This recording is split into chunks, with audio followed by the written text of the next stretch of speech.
Hello and welcome to Space Money Talks. I'm talking to Malcolm Hurlston, the chairman of the Financial Inclusion Centre, about the issue of Robo-Advice. Now, Malcolm, you've already helped design and work on a project that delivered Robo-Advice in the debt area. Could you tell me a bit about that? Well, we started that just over 10 years ago. In fact, we opened our digital doors for business in September 2006 because we began to feel that it would be far better if people had access to advice over the internet than just by the traditional methods of face-to-face and on the telephone. And tell me, what was the reception? How did you get people to use it and how well has it gone? Well, amazingly, it was not difficult at all to get people to use it. There's a pent-up demand for people to have advice at any time they wanted, any time of day or night, which isn't satisfied, obviously, by telephone or face-to-face. So we didn't actually launch it at all. Just on our website, we made it possible to access it. And in the first 3 months, 50,000 people found their way there. And it's been all straight ahead since then.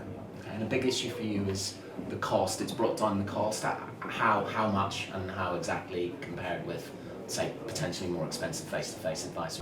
Well, we don't recommend it on the basis of cost because obviously we want to be sure that the robo-advice is just as good as any kind of advice, if not better. But if you look at the costs, to offer a session face-to-face costs something like £250. If you do it by telephone, it'll cost you something like £50.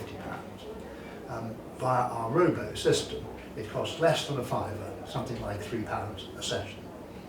So what's the limit in terms of its application, say in the UK?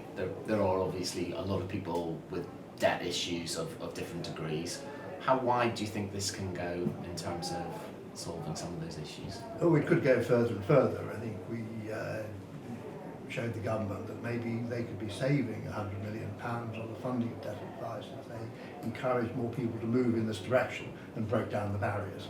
Okay. And a lot of people in the conversations we're having are interested in how it might work in other areas where more regulated advice market. How wide do you think those applications are? I think they could be, it needs studying item by item. We started off with a data warehouse of 10 years of experience. We have to feed all those kind of human interactions in the first place to develop our decision logic. So you have to make sure there is something like that available in every area you're looking at. But that aside, I think it has endless possibilities because people really want to be advised online. Okay, thank you, Malcolm, for talking to Space Money Talks today.